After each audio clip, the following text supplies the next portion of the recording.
back. WNST, Towson, Baltimore, and Baltimore Positive. I'm wearing my State Fair shirt. We are looking forward to get back over to Catonsville in the 21228. I saw that Don has his chair out already for the 4th of July celebrations and festivities over there. Hot dog eating contest, cold beer, all of that and more. Our friends at State Fair and our friends at El Guapo. I have not had a margarita at El Guapo yet. I'm vaccinated. I'm mask-free. This might be the week. This might be the week to get over there. Luke Jones joins us now. I know this is the week to get out to Owings Mills. Luke, I have been a stranger to all things purple. I'd like to say I'm estranged from the organization. I have no idea at this point. I'm trying to think of the last time we had a Raven player on the show, a Raven coach on the show, or a Raven anything on the show, or the last time I saw Raven, although I was in the room with Jimmy Smith the other day at Chaucer. Jameel McLean bought me a drink. So I walk around the city and I run into Ravens. I just have not been to Owings Mills lately. This is the big week, right? This is the big one, as Red Fox would say. Big for this time of year, right? I mean, you have the OTAs, which are voluntary. I mean, there was so much discussion, NFLPA putting out statements from various players from various teams saying they weren't going to show up. And it really amounted to much ado about nothing. You know, the typical veterans who you thought might stay away tended to be the ones who would stay away. You know, I even thought, Mark Andrews entering contract year. He wasn't there for the first week of OTAs, but he's been there the last 2 weeks of OTAs. But we get to mandatory minicamp week, and we'll see what it looks like. It's supposed to be a Tuesday, Wednesday, Thursday deal. We've seen some teams around the league actually cancel mandatory minicamp. So probably a reminder in the big picture sense that nothing that's happening this week is going to define the season, short of you get that small possibility of a player going down with a serious injury, which we know can happen. We remember Tavon Young. We remember Dennis Pitta, the final and career-ending hip injury this time of year, 4 years ago, I guess it was. But I think mandatory minicamp week is fun. You start the spring with your workouts that we're not really privy to, that where they're just lifting weights, doing a little bit of stuff on the field. They have rookie camp right after the draft, so you get to see Rashad Bateman, Adafe Owe, Dalen Hayes. You see all the rookies. You see what the rookie free agents look like, who might be the diamond in the rough, and then you take a step up, right? You have the voluntary OTAs where the Ravens of their 90-man roster, they've had roughly 70 guys out on the field, 68 guys out on the field. And keep in mind, there's a number of guys rehabbing, Ronnie Stanley, Nick Boyle, guys that have been around rehabbing, but they're not going to be taking part because they're not 100% yet. So it's been very few players who we haven't seen during OTAs. Calais Campbell, Brandon Williams, Derek Wolfe.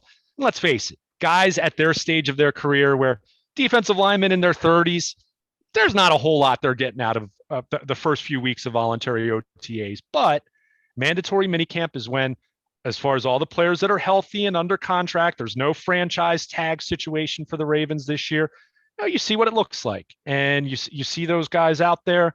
You hope there are no Michael Pierce situations like a few years back when he showed up looking rather large, even for his standards, to the point where John Harbaugh pulled him off the field. So as long as you don't have a situation like that, I wouldn't anticipate any surprise holdout situation. Like I said, Mark Andrews has even been there for OTAs, so no reason to think he won't be out there for mandatory minicamp. And he's kind of that head of the class of their pending free agents. So I don't expect an overly eventful week, and you hope that it's not an eventful week, because usually that means someone of significance goes down with a major injury that's going to impact the season. But it's a nice time to get a look at what your whole team looks like, at least most of it, not counting the handful of guys that you're still counting on to be full strength by training camp. So there'll be some guys like that won't be out there, but you do get that idea of what it looks like. And it'll be nice to see what Rashad Bateman looks like going up against Marcus Peters, for example. It'll be nice to see just what those veteran defensive linemen that I mentioned, how are they looking? How are they moving around? Hate each other by the second week of August. Oh, no question about it. No question about it. So in that way, I think they're, even for the vets, And I'm sure, and Marshall Yonda would tell you now, a couple years into retirement, if you told him how he felt about coming in on mandatory minicamp week, he'd probably roll his eyes and grunt and say, "Oh, I didn't need that. I didn't need that junk." But I think for the vets that haven't been around, even for those guys, nice to get out there and survey the scene a little bit, see what the rookies look like, and you get a little idea of kind of summing up where all those younger players are going up against all the vets, and it's your last chance to get a look at these guys before you get to late July and they're buckling it up for real and really starting to hone in on getting ready for the start of the season. He is Luke Jones. He is Baltimore Luke. He'll be the field side. I don't get what do you want to call it? Shade side, hopefully, for this round of all of this. As someone who actually sits out and watches it, right? Like if fans could come, they would line up and park early and water off. What do you see when you're out there in a couple days this week? I mean, I think a lot of times, and this really applies for the rookies, as I mentioned, there's that progression. You have rookie camp where, someone like me who doesn't have some kind of expert football X's and O's savant kind of eyes or mind for the game, but I've seen what it looks like, right? You see what rookie camp looks like. It's really disjointed. Guys don't know where to line up. Coaches are coaching them up between every single play. And then you see the next step, and that's OTAs. And now we'll see another step with mandatory minicamp. You'll have all the healthy vets out there running around at least a little bit. So, the speed of it, you're looking how that looks. I think when you look at as far as some of the question marks for this team, we've talked at length about wide receiver. You're not getting a full picture just yet with that because we know that there's no contact, there's no threat of contact that many young wide receivers struggle with that. You can catch balls in helmets and shorts, and you're not going to get lit up going over the middle. But that there are steps where that's going to come. Certainly comes starting during training camp. But I am interested to see how these young guys at the edge, the edge defender spots. We've talked about outside linebacker a lot to this point, despite talk of Justin Houston and some of the other names that have been out there. The Ravens have abstained from adding that veteran. Now, do I think that could still come between now and the start of the season? Yeah, I absolutely think that's a possibility. And if you look at them from a cap standpoint, they have the ability to create some more room if they would need to with some restructuring here and there. Not that you want to do that, but they certainly could without too much of a consequence when you look at the candidates that they could do that with. But right now, going into this week of mandatory minicamp, they've got about $10.5 million of cap space. Now, they'll need cap space for, they have a couple draft picks left to sign. They've signed Oher at the end of last week. Then no drama there, but you have that rookie pool. Keep in mind, rule of 51 right now, it's only your top 51 cap numbers that count for the salary cap.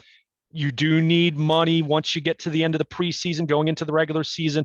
All of your practice squad guys count against the cap. All of your IR guys count against the cap. So in other words, you need that rainy day fund. So they're kind of in a good position there. I think they have a little bit of flexibility. They could create a little bit more. So my point is, do they have the wherewithal, the cap flexibility, the financial flexibility to make another small to moderate kind of short-term signing? Yeah, there's no question about that. In fact, last week we haven't had a chance to talk about this, but Gus Edwards, they actually lowered his 2021 cap number by a smidge, with doing that. They signed Jawan James, of course, the right tackle that we've mentioned in some of our discussions about the whole OTA thing. He's the Denver right tackle who tore his Achilles away from the facility. Denver puts him on the non-football injury list. They don't want to pay him. There's a grievance. We'll see how that looks. Ravens sign him for 2022. He's going to rehab. They essentially pay him a $500,000 signing bonus to get a 2022 team option. John Harbaugh talked a little bit about maybe he could play at the end of the year. I'd be shocked by that. You're talking about a guy who's played 3 games since 2019, but hey, a long-term investment there potentially with very little risk. So they have, we'll continue to talk about the possibility. I mean, Todd Gurley came in for a visit at the end of last week. That would have been a really exciting move 4 years ago when he was one of the best running backs in football. But I think we've seen that narrative, and his knee shot or is not at all what it was a few years ago. So, I think by all accounts, it sounded like it was a good visit. I think there's some interest there, but what is his salary expectation what is his workload expectation relative to the fact that the Ravens already have J.K. Dobbins, Gus Edwards, and a guy by the name of Lamar Jackson who runs the ball quite a bit. So there are only so many carries to go around. So we'll see if anything comes of that. There was nothing imminent as going into the weekend, but you're trying to get a look at how some of these young guys look, and even as I wrote at BaltimorePositive.com, someone like Patrick Queen, who started every game last year, played a lot, looked really good and promising at times, made splash plays, but we can also remember some games where his performance was pretty forgettable. And he kind of talked about the fact that he didn't have that springtime last year. None of those rookies did a year ago. From a conditioning standpoint, from a learning standpoint, from a structure standpoint, you go from this structured, every hour of every week is laid out for you in college, whether you're lifting, study hall, class, games, practice, to now being in this situation, especially in a pandemic where you're not allowed to be in the building. You're having Zooms. You haven't met anyone. You don't know where the cafeteria is. You don't know where the training room is. And then you show up in July and it's training camp. So he flat out said that was tough for him. And he said he wasn't in good football shape. And he felt like he didn't really find his stride, even just from a physical standpoint, let alone the mental side, until October. Now, is that the entire reason why he was up and down last year? No, probably not, but it's part of it. So even those young guys that aren't rookies, but they get an opportunity to be in the building in April and May and now into June. And you see, not that it's going to be apparent just by watching a couple minicamp practices, but you want to see how he looks in coverage against Mark Andrews, or if there's a slot receiver that is into his zone over the middle of the field, is he recognizing that? Which route recognition was something he really struggled with in coverage last year. So to me, you're looking at the young guys, older guys. How do they look? Are they in shape? You don't want a Michael Pierce situation like they had a couple years ago, but beyond Where that, are they with veterans? is there? I mean, where's Brandon Williams at this point? I mean, I ran into Jimmy Smith the other night. Got me thinking about old guys. Hey, I ran into Jimmy Smith and Jameel McClain within an hour of each other on two different sides of the city. Super Bowl, yeah. No, Super Bowl guys, right? I think of Jameel as being really old. Not that far off, but not that far off that he wasn't teammates with guys that are still around, and Tucker, and the guys that are still a part of the old Flacco era. But as far as older players around, we don't ask how are the kickers doing? We don't ask how are special teams. We don't ask that around here. But the 30 plus group on this team, as much as it's Lamar and it's younger guys, there's quite the 30 plus contingent, especially with Zeitler and the right tackle as well, right? Well, and I would say, yeah, I mean, you just said it with those two guys. And again, I think it's really tough to take anything all that terribly credible or meaningful away, especially, I'm not Brian Balding or watching minicamp practice. First blush with some of the veteran guys as part of this. How do they look? For them. How are they moving? For example, you mentioned Alejandro Villanueva, him working at right tackle. He played very, very little right tackle. I mean, you could probably, I think you could count the number of snaps on two hands that he played right tackle in Pittsburgh. He was a left tackle there. And he played left tackle at a high level there for a long time.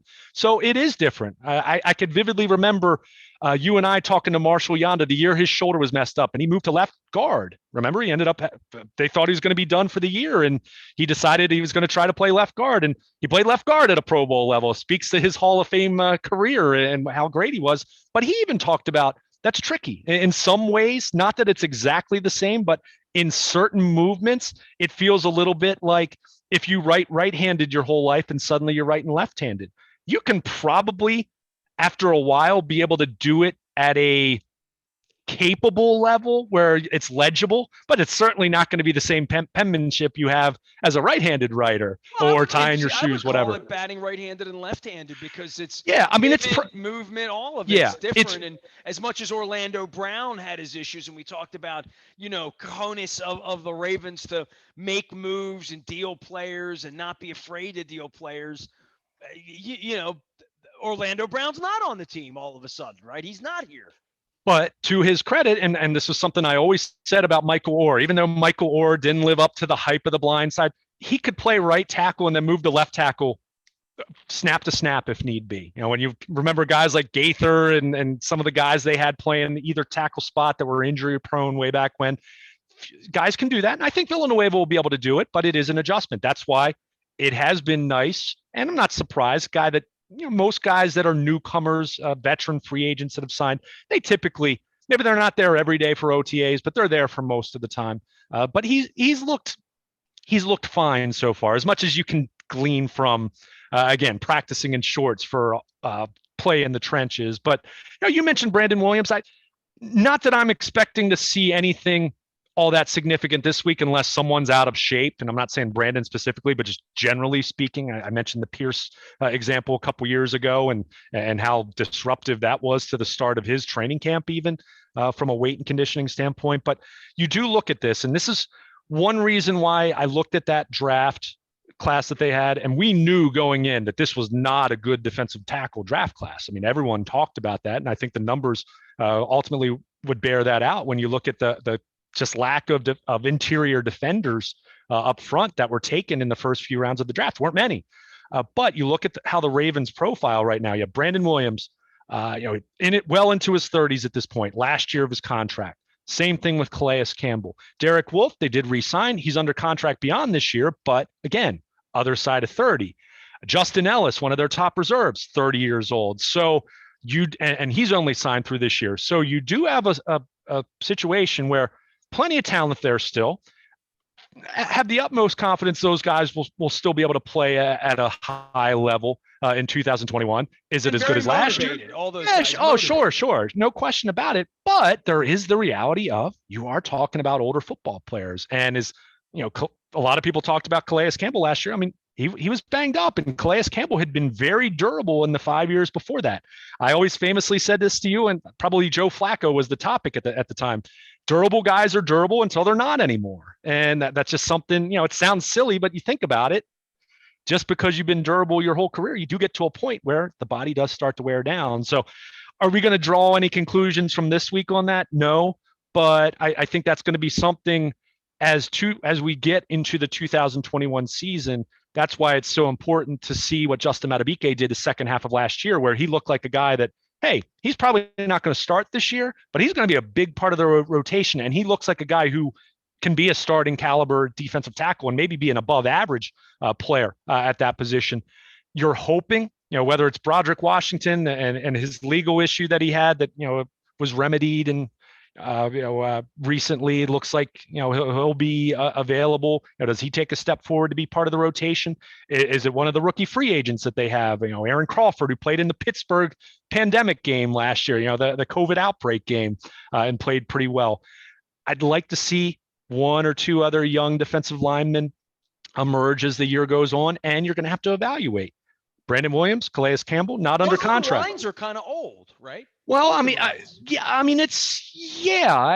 think even you look at the offensive line. I mean, you mentioned Zeitler and Villanova. They're old. They tried young last year. Sure. Well, right. and that's where you kind of now you hope Ben Cleveland, who they loved and took in the third round, can he step in and play left guard from day one? You hope so. If it's not him, it's going to have to be Ben Powers or Ben Bredesen or Tyree Phillips maybe, but it's got to be one of those guys. That's kind of the one spot that is in question.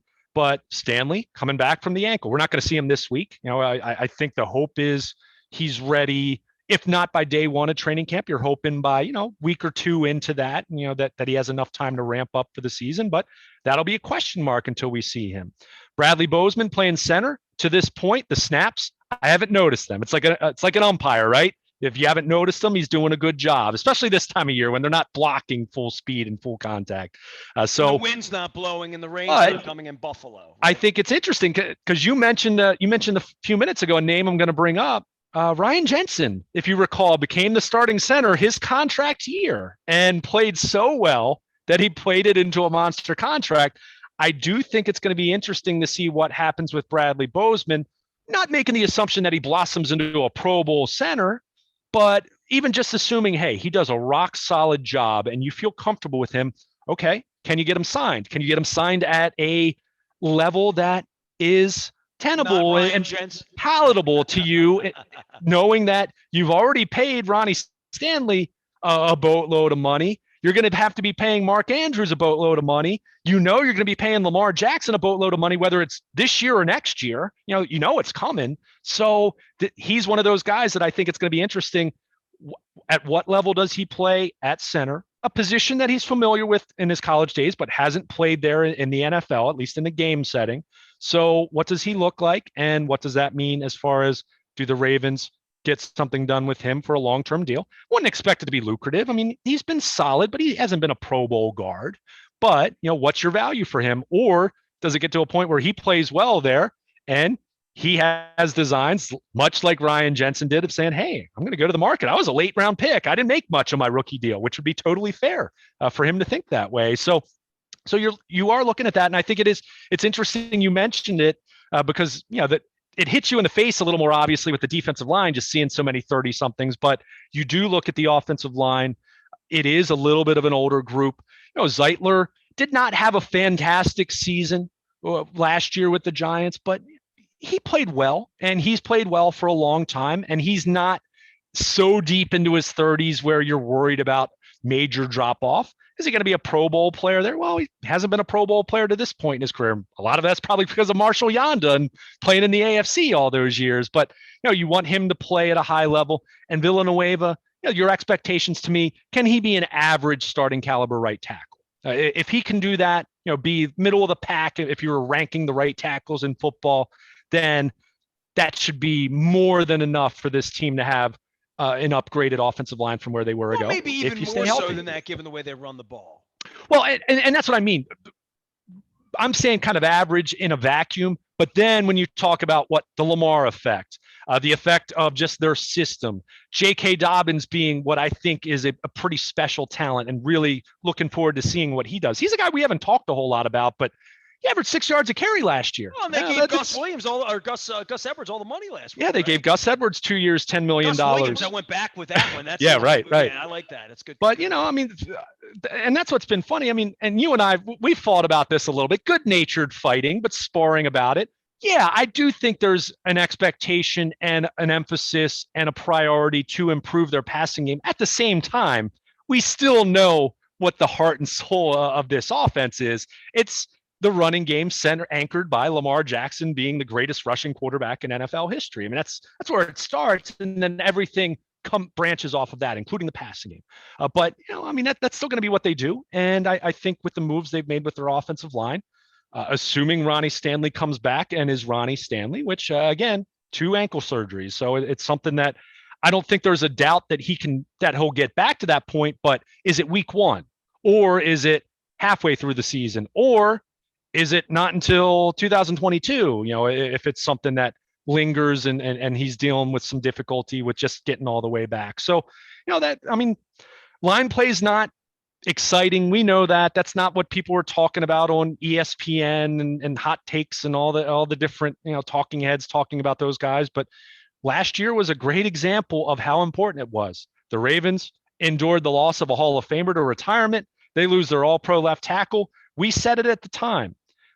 Their Super Bowl hopes really took a major hit the moment that Ronnie Stanley had his ankle bent in and his season was over. And yeah, they made a nice run and they still made the playoffs, and it was still a fun second half of the season. But we saw that. And then in the month of November, where they struggled and they lost games and it was looking like things were completely going sideways, their offensive line was banged up at that point. They lost Calais Campbell for multiple games. They lost Brandon Williams for multiple games. And we saw the Tennessee Titans being one of those teams able to run the football on them. So it really is a reminder of how important that is. And it is something that mandatory minicamp's not going to tell us a whole lot. I think that's obvious, but that is something to look at. And I'd even throw in the pass rush connected to the defensive line just because of the stunts they do, the line games they do. I mean, Derek Wolfe had 1 sack last year, but he's a guy that if you talk to Wink Martindale, there are different stunts and blitzes and things that they do.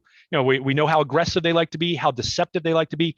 Derek Wolfe's a great setup guy. It's almost like a John Stockton to Karl Malone kind of situation where he does this, and no, he's not going to be the guy that hits the quarterback, but he's going to mess with that guy that's supposed to block the edge guy or the blitzer or pick up, whoever, the blitzing Mike, whoever it is, and then leads to the sack or leads to the quarterback throwing the ball away or leads to the ball getting knocked up in the air. So all those things are, Chaos. yeah, all those things are tied together. But we've spent a lot of time talking about wide receiver and the passing game, but so much of what their success is ultimately going to be in 2021, as it has been the last couple of years, is going to come down to what happens up front on both sides of the ball. And that's something. That's a long old tale in football that everyone knows, but we need to be reminded of it every now and then. Run the ball. Stop the run.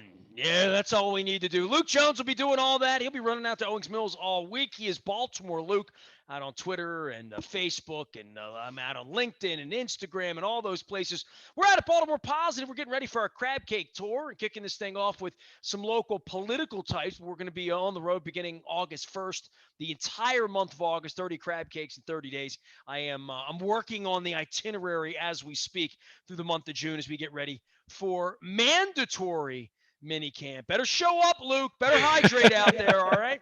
I will. Looking forward to it. All right, we'll have a lot of sound here this week as well out at BaltimorePositive.com.